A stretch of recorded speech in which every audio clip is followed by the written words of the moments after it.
Welcome to Walkabout the Galaxy, the easily distractible astronomy podcast, where the science is... Did you see what that's... Where was I again? The easily distractible astronomy podcast, where the science is universal, the opinions are personal, and the sponsor is Ariel. From The Little Mermaid? No. Like A-R-E-A-L? Also, Yes. Today we are also sponsored Definitely by We're also Tropical sponsored Storm Force Winds and by Thunder. Random Tropical Storm UCF. We'll call it the AstroQuark Tropical Storm, where there's how strong is gale force? I don't know if that's an official thing. Strong? People say it all the time. People do. Gale force A little bit winds. stronger than What's Marsha a gale? force? Yeah, I know. I don't know. But it's the rain is horizontal outside, and the thunder is audible here in the Walkabout Studios. We are Strange Charm atop the AstroQuarks, also known as Josh Caldwell, Addie Dove, and Jim Cooney, coming to you from the thunderous Walkabout Studios at the University of Central Florida. Addie, Enceladus or Europa? Mwah, mwah. Europa. Gotta be Europa. Gotta be Europa? Does really? it? I don't know. Does Why? I do like Enceladus a lot. So what? I'm going to go Europa because Yeah. Tracy might be listening. Okay. Just kidding. Former top Former top AstroQuark AstroQuark. Tracy Becker is working on the Europa Clipper mission, And which she's also got a bunch of HST observations of Europa now that they've been taking. What's HST? Hubble Space Telescope, Jim. Nice. still up there, still doing great Still doing science. stuff. So Europa is Jupiter's ocean world moon. I think part of the reason Europa is because I feel like we don't know as much about Europa now as we do about Enceladus. Like, we probably know more about Enceladus now than we do Europa. Yeah, that's probably true, actually. And that's crazy. That is a little bit crazy, Like- just because Enceladus is twice as far away. Yeah, and like, and smaller. And like, right? yeah, And a like, lot so like smaller. all the images we have of Europa are still from like Galileo flybys millions of years ago. Yeah, the Galileo mission was very much hampered by a failure of its high gain antenna to deploy, so we didn't get a lot of data volume back from it, so it didn't transmit a lot of high resolution images. Yeah. I understand about not transmitting. Yeah. CubeSat jokes. Yeah. I mean, of course, since Enceladus is a Saturn thing, and I'm a Saturn guy, I love Enceladus. But we didn't ask you the question. Yeah, Ooh. it's true. But Nice. what were you going to say? You love Enceladus, but Burn. but Europa? No. Oh. I wasn't going to say but Europa. I agree with all your points about Europa, and I'm very curious to see what Europa Clipper, the new mission to Jupiter that will be focusing on Europa, will see. But Enceladus has those geysers. Yeah. And And the they're- tiger stripes and like all that stuff is super they're- interesting. And it's why is it so really hot? cool. It doesn't make any And sense. it definitely has that, Yeah. that ocean is very much closer to the surface at Enceladus than on Europa. And those geysers are just super cool. Well, Europa may Does have the fact that it's plumes. closer to the surface mean it's more likely to have life or not? So I saw that movie Europa Report, Oh, that was real and good. now I'm convinced that there are big giant dragon swimming things in Europa, which is why I want to go to Europe. Checks out. Yeah. And are you also convinced that there's a country of what the heck is the country in Black Panther called? Wakanda. Wakanda. That could be Since true. you saw that in a movie also. I'm now convinced that there's a super advanced hidden country in Africa No, called Josh, Wakanda. that's ridiculous. But Come dragons on Europa, Yeah. yes. Swimming dragons. They're Swimming subterranean dragons. Yeah. Okay. Jim, Kuiper Belt or asteroid belt? That's a tough one. I'm going to go with the Kuiper Belt, Okay. but I have a bone to pick with the Kuiper Belt. Oh. I'll go with it because it's cool. It's more mysterious, maybe, because we just don't know as much about it. Obviously, the asteroid belt's way closer. Right. We've cataloged way more things in the asteroid belt. Kuiper Belt is cool. It's mysterious. It's out there. There's probably more objects. But I have a bone to pick with it. It should be called the Comet Belt. Oh, because it's called the asteroid belt? Yes. Come on. Yeah. Give it the times. Yeah. That's one of several bones I have to pick today. Boy, you're in a What bone picking mood. I'm angry. What I'm about coming in calling hot it today. The Edgeworth Kuiper Belt, because that's sometimes called that as well. It is sometimes called that, but we discussed previously, I think it was a trivia, that actually neither one of those guys really No, it should be predicted the this. Whipple It was belt the or Whipple something. belt, right? I think And it's that not was the really a answer. belt either. Isn't it No, more it's of not. sort of like a diffuse, like a large donut. area? Well, it's I guess it's a donutty, and it has different sorts of populations that are some that are more All right. disc-like and some that are more donut-like. Just like a belt. I mean, it's different kinds of belts. Yeah. Mm-hmm. Yeah. There's a scattered disk, and there's I can't Obviously, remember. doesn't have quite the outer edge that like the asteroid belt does because There's no there's Jupiter. not a thing there's nothing out there to carve that edge. Right. But it's a little bit donutty. It's definitely Yeah. very different from the Oort cloud, which is more cloudy. Right. More spherical. Yeah. Yeah. I think the comet belt is what it should be called. I agree. All right. We're on board We agree. with that. All right. Yeah. Okay. Not to diss Kuiper. I mean, I'm sure he did lots of great things, was very smart. But, Yes. you know. There's even a prize Glad we've named after established him. that. Yeah. Yeah. If you're he's- listening, Kuiper. Sorry. He's not listening. It might be. And but he had an airborne observatory named after him, Okay. and He got a plenty of stuff then. Prestigious award given by the AAS Planetary Science Division is named after him. All So right. that's He's how got good enough. he is. Yeah. So he's got multiple things named after him, and oddly enough, for some reason, this belt. And that's just going to have to deal with it, whether we like it or not. All right. Just like I have to deal with you saying "try and do things" Yes. instead of "try to do things." Yes. I've stopped correcting people on that. It just isn't It's worth exhausting. the effort. You just can't correct people every time because it's every It's time. every single time somebody uses the word "try." Yeah. Yes. Well, those two choices will have some kind of resonance Oh. with our Is that trivia the key? question later in the day. Okay. But our main topics for today, there's something for both sides of the life on Mars debate. Ooh. We have confirmed detections of the long suspected, but previously somewhat doubtful complex organic molecules on Mars. Thought I was going to say water on Mars, didn't you? No, Is that because you saw what it was written down, what I was going to say? because we've talked about it, yeah.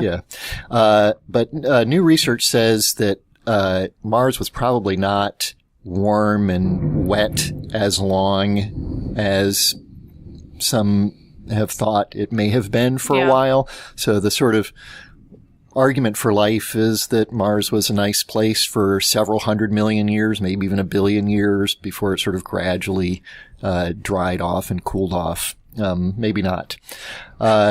Plus, Pew Research Center has done an extensive survey of what Americans would like their space agency to be doing. Are we doing it?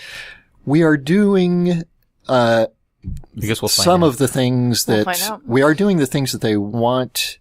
I shouldn't say we. NASA is doing things that Americans want them to do, but maybe not at the priorities or levels. So most of the money is being spent on things that most Americans are not as excited about, and not very much money is spent on things that Americans are very excited about. So there's Interesting. a little bit of an inversion there. Yeah. We're talking about that today because Addie has so many questions about it. Okay, cool. Excellent. Who's going to have the answers, though? Nobody. Okay. I don't know. We're just going to ask questions to our listeners. There you go. The listeners will have the answers. And They're They're Americans. America. That's right. Yeah. But also not America. We have a number of listeners from They're not, outside not True. just America. America, so maybe they'll have an even more Ooh, interesting yeah. viewpoint about what should be done. Did I say it was the Easily Distractible Astronomy Podcast? Yes. I'm sorry, I don't remember. Also the International Astronomy Podcast. And Jim will tell us about new strange black hole boogers hanging out. I don't like that designation. Well, you don't like Kuiper belts. I got all kind of You bones say to pick today. triand. You don't like black hole boogers. Did I say triand today? Is this why you're Probably. picking on that? No, Okay. I do say it all the time. you do. I'm guilty of that. You say it all the time, and I think you now make sure Sometimes intentionally. Yeah. you intentionally say it to piss me off. No one ever does that with grammar things to Josh. To intentionally. Oh, God. It's hard to be me sometimes. But first, this episode of Walkabout the Galaxy is brought to you by Mars. What? Mars. Hey, Third Rock, what's happening? You folks have been sending a lot of stuff my way, and I'm flattered and everything, but it's getting a little ridiculous. So let me just come out and tell you right now, I got me some water. Not as much as I used to and not as much as you, but there's water here and we used to be downright soggy. But it's been quiet times for a while, so feel free to stop by on your Walkabout the Galaxy and send me a postcard, or another rover if you really must, from your next destination. Just keep the bugs and bacteria to yourselves. Mars, bringing you this episode of Walkabout the Galaxy and so many stories about water. A lot of stories about water. Mars, From you didn't water on answer Mars. our very fundamental question. What? Life. Yeah. Oh, was there life there? Yeah. I mean, so that's why we're always looking for water. That's why we're looking for water. Just to see. Mars That's why probably- we keep finding. Because that, life you know, is thirsty. Yeah. Mars probably wants us to sponsor them to get that answer. Okay. Oh. So Turnabout. Fair play. All that. So cool. So Jim, let's talk about the black hole boogers. Get that out of the way. I don't like that. Ringing endorsement. So there's a recent article discussing some of the fun things near the galactic center, which again was called what? Sagittarius A star. A star, yeah. Stupid name. I knew there was a star in there, but I didn't know what letter. Sagittarius A star, It's which A is the asterisk. supermassive. It's not true. A star. It's Yeah, but- A asterisk. It is, But but everybody everybody says A pronounces it star. Right, but For whatever reason. But somebody hearing that might think it's the word star. Technically, it's Right. an asterisk. Yes, it's not a star. It is a supermassive black hole. Sagittarius A, an asterisk. Yes. A supermassive black hole, and of course, if you're a very big, massive object, you're very likely to have things orbiting you. Anything nearby is likely to orbit you. Well, speak for yourself. Yeah, He is. I am. Well, he's saying you. Oh, okay. No. So, of course, there are many objects that we know about that orbit Sagittarius A star. Question. Yeah. How massive does a black hole need to be supermassive? Oh, we already. Oh, no, that's a good question. I don't know what Does it mean what the cutoff is. any black hole that's not just a stellar black hole, meaning a black hole that was formed by the collapse of a star? I wouldn't say that. Word star, not a asterisk.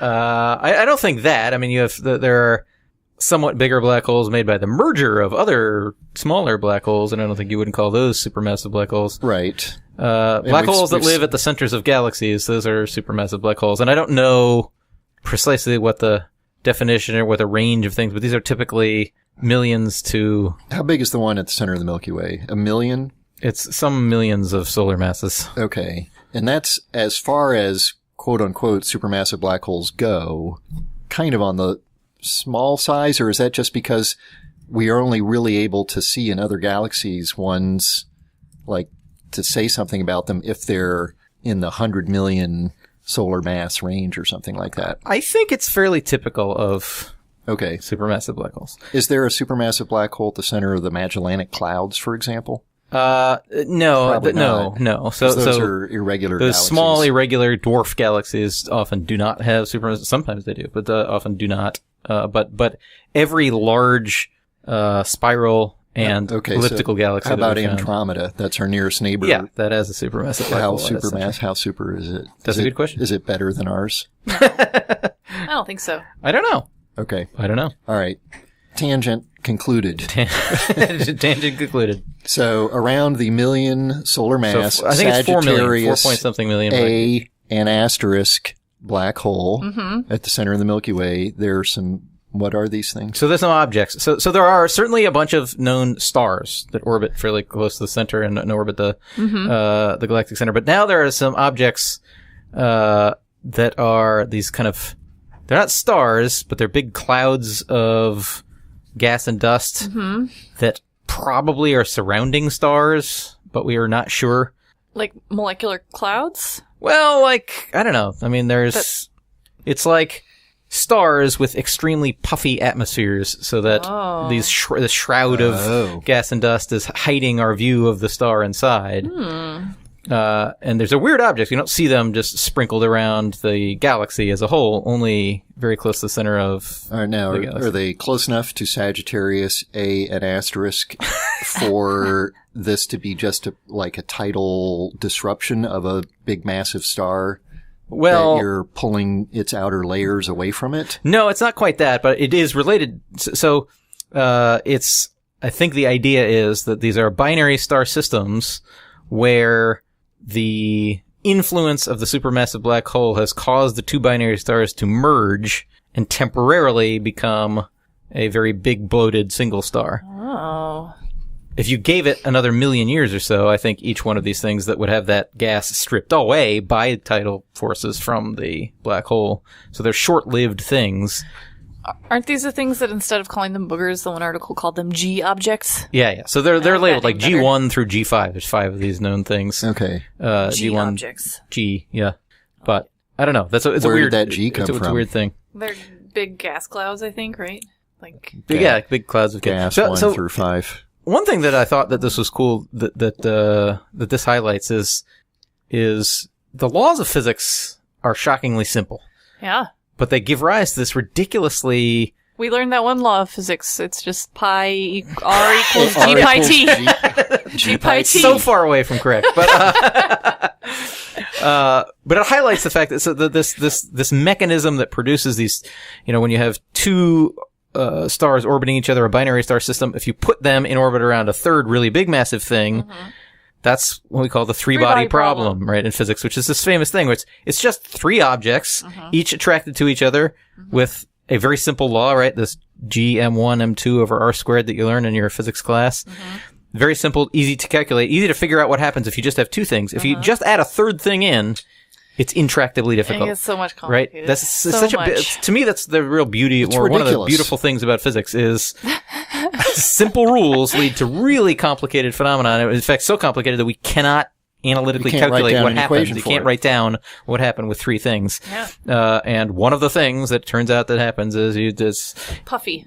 The orbit of the two smaller things gets disrupted by the third thing, and it causes their orbits to become very elongated, eventually so much so that they start kind of brush past each other as they're orbiting, and then start to coalesce and become this big cloud of weird gas and dust that we see around the center. That's so complicated. So, anyway. Okay. Kind of weird. All right. So, instead of boogers, it's a bunch of G-spots. A bunch of, yes, there you go. There you go. Better. You like that better? Yep. You like G-spots better than boogers? Much better. Much better than much boogers. Better. Okay. All right. Let me throw out there before we shift gears your trivia. Oh, boy. Here It's we a go. simple trivia. Didn't we both win last time? I don't think so. Oh. I think you won last time. Oh, I won last time. Okay. I don't remember. I win so rarely that... This is a very straightforward trivia question. It's not as convoluted and complicated as some of the ones I've dreamt up for you guys. Great. This is but basic, deceptively difficult. Oh, I thought you were going to say simple. Simple. It's a simple question. Okay. Did I say this was the easily distractible podcast? Basic, straight-up astronomical trivia this time around. How many moons, and I mean referring to natural satellites, are there that we know of? How many known moons are there in our solar system? Oh. It's a very simple question, right? Is this again, closest, not Price is Right rules? It's not Price is Right rules, Jim. It's just closest. You would think that there's actually because I got a bone to pick. You would think that there's something at stake with these trivia questions, with your concern There is, about it's our pride. whether I know. or not they're Price is Right rules or not. Yeah. So how many known as of about now? I can't vouch if something's been discovered in the last week or two. That's a little challenging Moons. because how do you define a moon? Yeah. Like, are you counting? See, yeah. Simple question. And Simple question. Multiple question. Well, we'll come back to that. Come back. Moons or satellites? Natural Natural satellite. satellites. So not Still counting complicated. artificial satellites. Okay. But I'm Or counting Death Stars. I'll give you it's at least One. 2 Okay. because in addition to our moon, don't forget about that one. Way to give it all away. Yeah. Spoiler alert. We would count, for example, Phobos, which is orbiting Mars, even though we believe that it is something that was captured by Mars into orbit around it, but we would count Phobos. Okay. All right. So I'm holding in my hands the report from the Pew Research Center titled Majority of Americans Believe It Is Essential That the U.S. Remain a Global Leader in Space, subtitled Despite the Increasing Role of Private Companies in Space Exploration, Most Believe NASA's Role is Still Vital for Future. Yeah. And I've got a bone to pick with the subtitle. Ooh, nice. What is that? Why is there a despite? Well, actually, yes, maybe why is there a despite? And also, I don't really know if there is an increasing role of private companies in space exploration. They would like to. Right, SpaceX wants to be able to launch planetary exploration payloads. I'm sure they'd be happy to sell their rockets to do That's what I mean. those, but that's been going on forever. Yeah. I mean, all of the planetary exploration missions are launched by non-NASA rockets built by Lockheed Martin or Northrop. Northrop. ULA. Yeah. So by private companies. Yeah. Right. So that's why this whole thing public about versus private the thing private thing is coming in. It's not. It's not new. It's always. We can been go on a companies. different rant about that. Yeah. Anyway. There's gonna be a lot of rants today. Well, we won't do that one today. But this is an extensive poll of the American public about basically asking, what do you think NASA should be doing? What do you guys think NASA should be doing? I'll tell you what. Well, I was about to go on a rant. Okay. All right. Well, I mean, of course, I think NASA should be doing far more. The flashy stuff is the human spaceflight stuff, which is cool, and I think we should continue doing that, of course. But one thing that's important about this answer is that Jim hasn't actually read the results of the study yet. I haven't read this thing at all. So it's really interesting to see what he says. Yeah. And I'm in no way connected to NASA or anything like that. So, but more sciencey stuff, of course. So things like. This is something that my wife and I, Bottom Cork and Top Cork, were ranting about the other night. That is this, what is it? In situ resource utilization stuff. ISRU. There was a bunch of private companies that started in on that, but have failed largely because the payoff for those kinds of things is far in the future. This means, mining things like water and whatnot from asteroids and the surface of the moon and things like that. This is stuff that we could, as a civilization, do if we had the will to do. Private companies are having a hard time doing it because the payoff for that kind of thing, if you invest in it now, is 20 years down the line. Yeah. And it's hard to get people to invest in that. And when it doesn't happen in 3 years or something like that, then the companies fail. If we invested in that as a nation or as a world. Right. And some places are like, I think, Luxembourg. But of course, Luxembourg doesn't have the capital that we have. So I think NASA should be doing more fun things like that. Projects that will eventually maybe be taken over by private companies, but are not things that aren't profitable in the short term. Right. What about science? And that includes lots of science. Okay. I want to do more science. Yeah.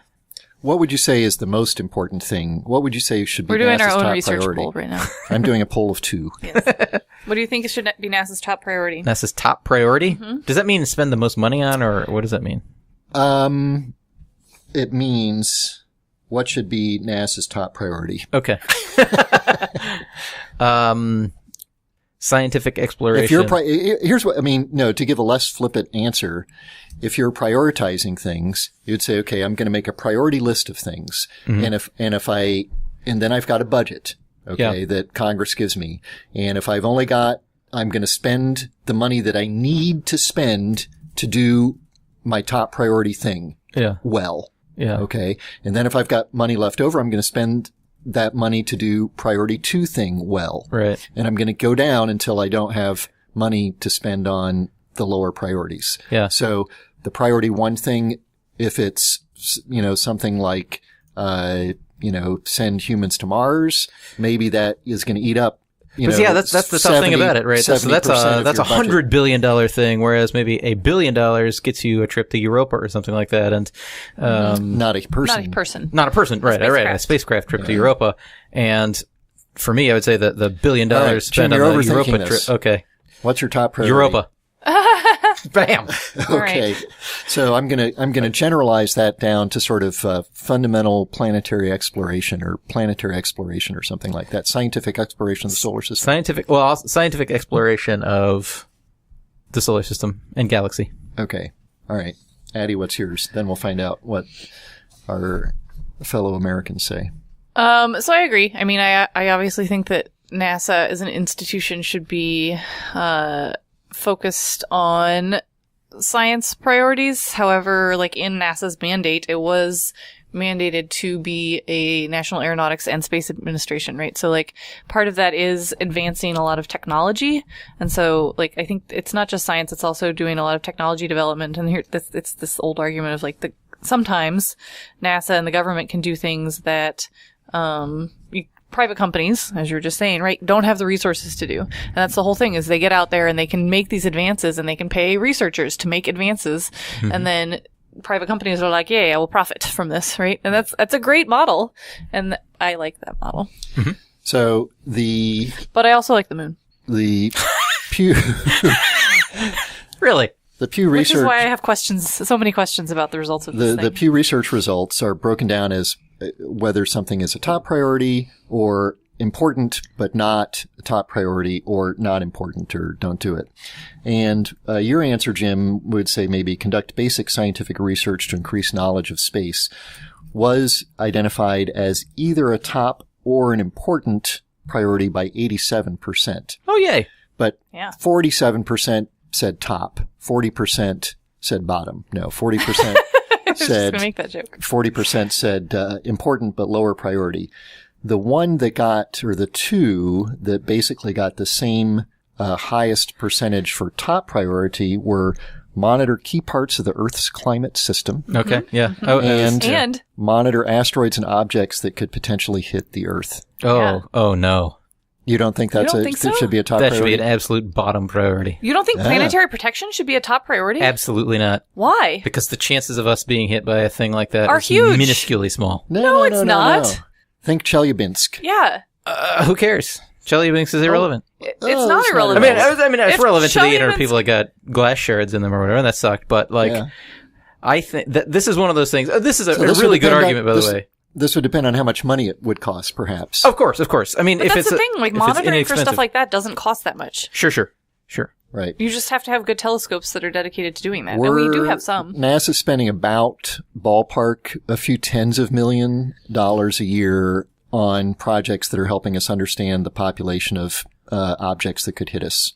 Okay. And one estimate that was quoted in an article about this survey said that you'd probably need about 10 times that to do the job as well as you would reasonably want to do it. Like if you're the most ardent, we want to see everything that could potentially hit us, talking a few $100 million. Right. For context for everybody, if you don't know, the NASA budget is on the order of $18 to $20 billion. Can you put that in context of other things? Yeah, in I mean, the government definitely, budget? obviously, that's And- worth it if you just in a vacuum, right? So, I mean, compare it to the military budget, which is what? Much higher. 600 million, The budget for the military? 600 billion. Billion, Sorry, yeah. my mind was not capable. I'm used to dealing with astronomical numbers. Yeah. So, Yeah. sorry, 600 billion. Yeah. Yes. So yeah. and the NASA obviously- budget's about 20 billion. Yeah. So obviously, in that context, it's definitely worth a one bomber or something to protect it. But It's an interesting question, though, right? Because, like, are military assets looking like so military assets aren't dedicated to looking for asteroids or something like that, but there are a lot of military assets that look at the atmosphere and have numbers that tell us what kinds of meteorites hit and the percentages of those that hit each year that we don't, that the public doesn't have access to. Yeah, there is a lot of data from those military they're satellites looking about at the atmosphere. fireballs and things entering Yeah. the Earth's atmosphere. The Earth's climate, Earth observations from NASA, I think the whole Earth science division of NASA's in the several $100 million dollar range. So just a few percent of the total NASA budget. Interestingly, on the other end of the extreme is the manned program, the crewed program, send astronauts to Mars, send astronauts to the moon. Very few people say that should be a top priority, but about half of Americans say it should be, that it's important, that it should be a priority. Somewhat more than half say it should be a priority, but not the top priority. And of course, that's the most expensive undertaking. Yeah, so of the things that were listed, and I guess they gave them these options, right? People didn't just randomly list these, but they gave them these options, and send astronauts to Mars and the moon were the last two, or the lowest two in terms of like top priorities, which Right. is interesting because that's like where we're putting all of our funding, and it's where the current administration has focused a lot of the press and effort. And I also was super surprised by this because, like, I was looking it up. I don't think they've done a poll with like these options ever before, or in the recent past. Because I think if you did a poll of this like 5 years ago, or even 2 years ago, the answers would have been very, very different. And Really? because like because remember when shuttle stopped going, right? People said like, oh, NASA doesn't exist anymore, right? Because Yeah. NASA was only to them the human program. right. So, like, it's super surprising to me, and I want to know, like, who they polled for this. That people are like, oh yeah, NASA should be doing these things. Because, in my mind, a lot of the public associates NASA with the Human Exploration Program. For sure. Right.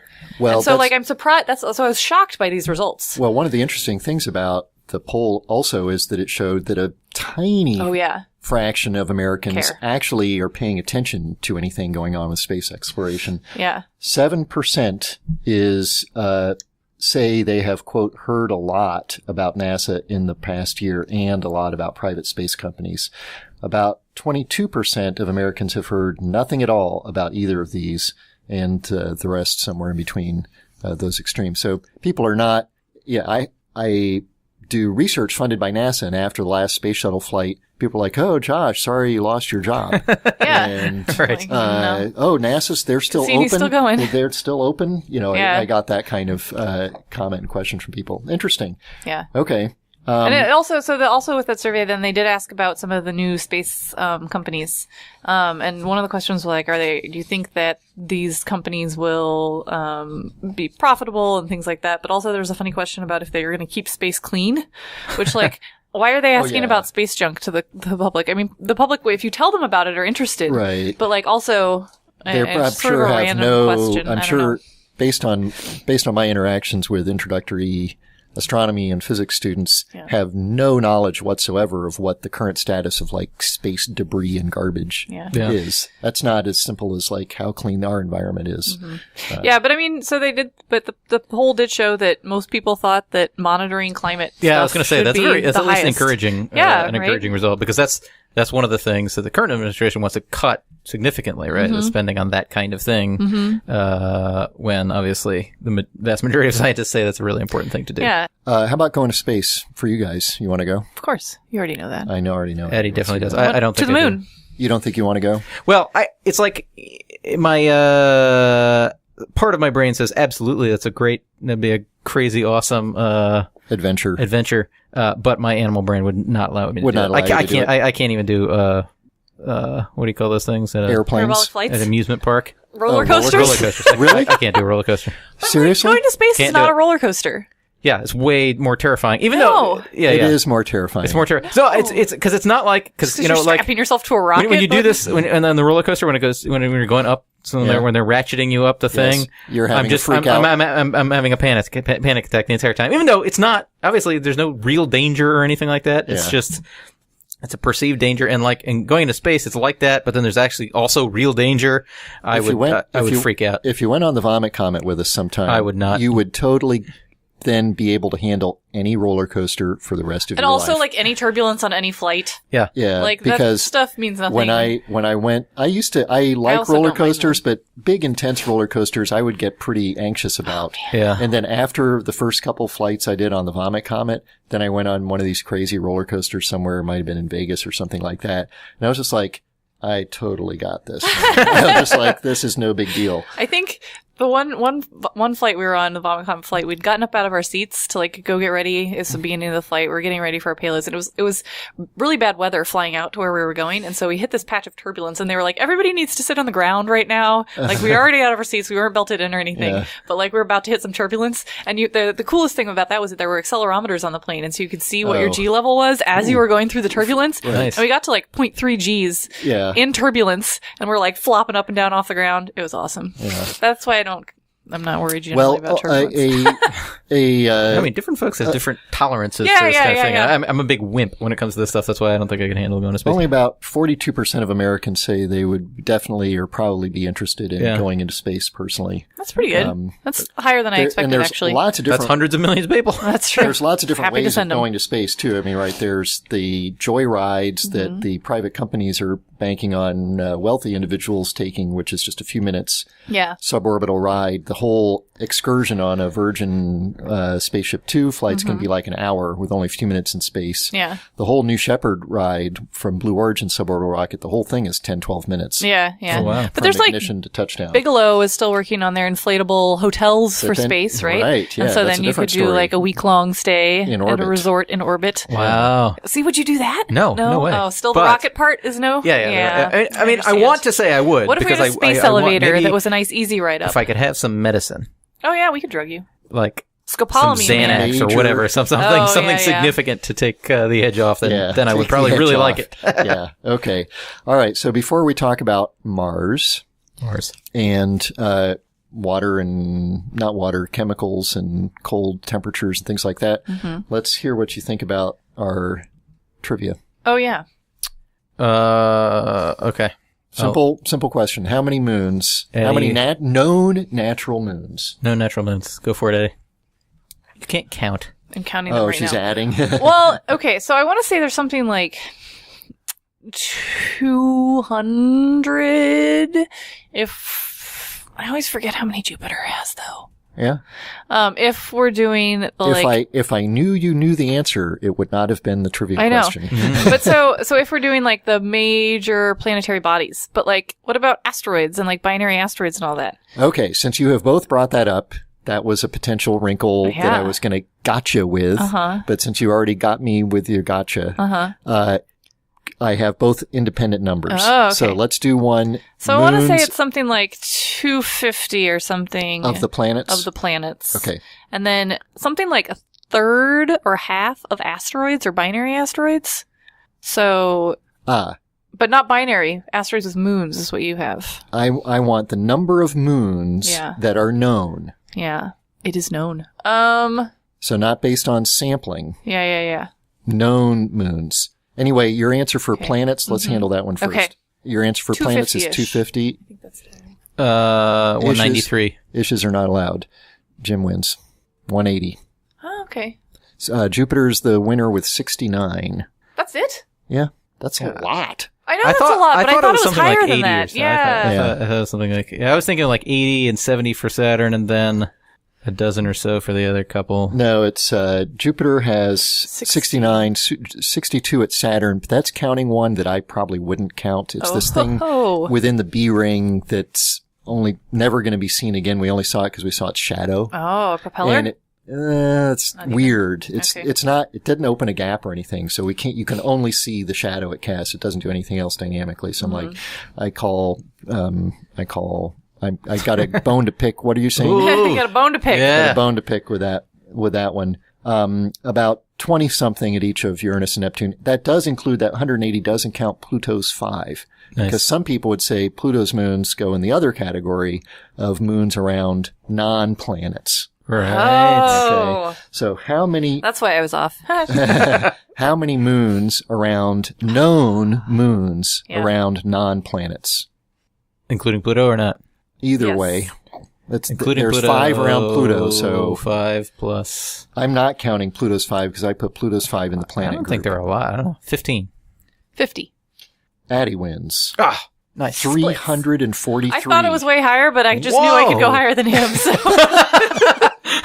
Yeah, it's going to be a lot because there's a lot of asteroids that have moons. I was unaware that we had clearly identified that. Well, you also didn't realize how many asteroids we knew about, right? Yeah. Yeah, as of that April gotcha? 29th in 2018, 331 objects, that's including Pluto, so 330 non-planetary objects have identified moons, and some of them have 2 moons. So the total number is more than 330. It's 343, not counting Pluto's 5. Huh. Yeah. pretty impressive, My right? knowledge of small bodies in the solar system is fairly pathetic. In the solar system, Talk to your wife. if you add those together, and just counting Pluto's 5 once, you have 523 moons in the Nice. solar system. Nice. Yeah. And So- 0 Death Stars still. That we know of. We know of. Yeah. Right. How many obelisks? Speaking of Death Stars, Mars. No, no. theirs doesn't work at all. Yeah. So there were 2 stories about Mars recently. One is about finally identifying conclusively, I guess, the presence of various quote unquote complex organic molecules on Mars. I say There's quote a big unquote. press release about it. Yeah. So this is from one of the Mars rovers. Curiosity, I believe. That's the big one. Big one, yeah. Oppie right now Oppie's in trouble. is in trouble. But Is it she's like been in that- trouble before, so it's probably Is not it in that as big a much deal. trouble as that raccoon on the side of the skyscraper I in St. Paul, Minnesota? Probably. Because I heard that raccoon made it out. Yeah. Yeah, there's a big dust storm on Mars right now. You can see cool imagery, and it's so dense that they had to shut down Opportunity because if the dust storm is too thick, it can't get any solar power, so it can't run. And they're like, oh no, maybe we'll never hear from it again. But like every time this happens, then another little dust devil comes along and clears off the solar panels, and it charges up and it's fine. So I'm sure it'll be okay. Huh. So That's actually one of the coolest things about those rovers, the Opportunity rover and Spirit, is that like one of the reasons they thought their missions were going to be so short was because they figured the panels would get covered in dust. Right. But like then, and it started to happen, and then there would be these events where the panels get cleaned off, and it's because of like dust devils on the surface. Right. And so it's actually pretty cool. Yeah. The wind on Mars is strong enough to blow the dust off the solar panels, but probably not enough to blow Matt Damon's rocket over. Correct. Yeah. Correct. So the new results in Science are from the Sample Analysis at Mars Instrument Suite, also known as SAM. Sam. Conclusive evidence for the presence of organic compounds. That's things like hexane and propane and things like that. Carbon, hydrocarbons. Hydrocarbons that are with more carbons and more hydrogens than methane. And aromatic compounds, right? I like that they're aromatic and aliphatic, I think, right? Yeah. And thiophenic. Oh, I don't know that one. Fancy words. And also a seasonal variation in atmospheric methane. Methane, as the Brits would say. The simplest organic molecule, CH4, in the Martian atmosphere. There's very little methane or methane in the Martian atmosphere. That was something that was a lot of interest because it's a biological marker. It's right. There might be cows. It's produced by cows and Jim Cooney. Come on now. I'm picking on you, man.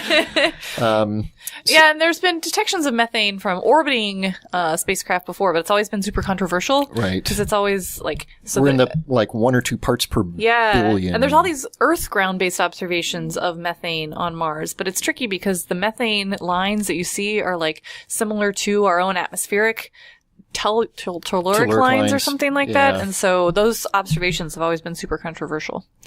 These are solid, and it's like seasonal variations in the methane concentrations in the atmosphere. Yeah. Right. So it's coming from the subsurface somehow. The rocks on Mars are breathing methane out. But it can be just a totally temperature-driven seasonal effect. And these organic molecules don't necessarily have anything to do with organisms. Yeah. We see these similar molecules in in comets, on meteorites, in space.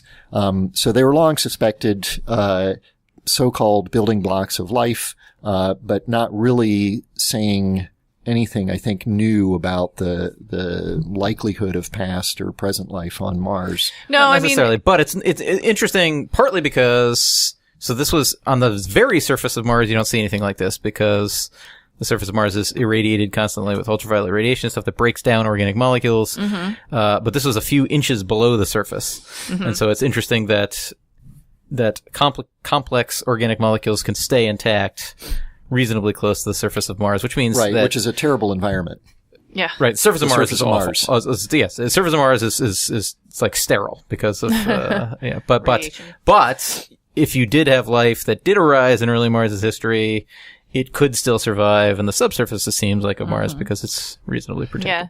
And so there have been detections of similar compounds before, but they are always sort of, well, what about this other thing that we see? And maybe it's mixed in with our actual, our actual spacecraft, right, has contaminated it. So it's exciting. I saw one person comment yeah, this is exciting and it's great that we detected it, but it would have been way more interesting if we, scientifically, way more interesting if it was if we didn't detect organics, right? Because that would be super weird. That would be very weird. We expect that there should be organics there. Like Josh said, we see them everywhere else. Right. So it would be really weird if there weren't any. Yeah. Faint early sun. Familiar with it? Mm-hmm. Yeah. Our sun is gradually getting very, what does this have to do with organics on Mars? He's going to connect it. He's going to connect it, yeah. Okay. So we said Mars's surface is a miserable place. Faint early sun, great band name. Yes, faint early sun. Likely been a miserable place for a very long time, according to new research. So the climate modeling of Mars has had a difficult time sort of piecing together a warm, wet Mars because early in the solar system, the sun was not as bright as it is now. Yeah. Only about this, when the sun first sort of turned on, only about 70% as bright as it currently is. And we do know that Mars had liquid water flowing on the surfaces. We've recounted innumerable times on the podcast, and you can just take a look at Mars and you see what are obviously ancient riverbeds on the surface. But the new research sort of took a different approach to try to say, okay, can we figure out whether there was liquid water or ice a long time ago on the surface of Mars by looking at the morphology and the mineralogy of volcanoes. And the shapes of volcanoes are different depending on whether or not they're punching through ice or not. Right. And the answer is ice. Nice. That's cool. Ice. So Yeah. I don't know how definitive that study actually was, but it seemed to hint that maybe it wasn't as warm and wet for as long as we predicted. Yeah, Yeah. it's interesting. A lot of the models that produce warm, wet climates on Mars are more transient warm, wet climates because some of them are produced by like big impacts that create some sort of transient, thicker atmosphere, and those have been around for a long time too. Right. You can have a big impact come in the early solar system that can temporarily heat things up for a very short time. It's like you got a huge amount of energy coming in and everything melts and the frozen stuff rushes downhill and you carve out all these rivers and then a short number of years later, astronomically speaking, it's all frozen up again. So you don't have enough time with that beautiful climate to get life. And that's why we should be looking for asteroids that are going to hit the Earth. Wrong. On that note, it may have felt as long as a trip to Mars. And if we're talking about round-trip radio communication time, actually traveling at the speed of light, that's just about how long it was. About the right amount of time. Nice. For this episode of Walkabout the Galaxy, be sure to like us on Facebook to get all our updates and check out our website at walkaboutthegalaxy.com. Follow us on Twitter At walk_the_galaxy. where you can ask us questions and suggest topics that you'd like to hear us discuss. Our theme music was composed by Richard Drusik. Catch up on old episodes wherever you get your podcasts and write us a review in Morse code and bounce it off the ionosphere with your ham radio. Yay. I'm Josh Caldwell, I'm Addie Dove. I'm Jim Cooney. and we're the Astrocork, signing Yay. off until the next episode of Walkabout the Galaxy. Bye.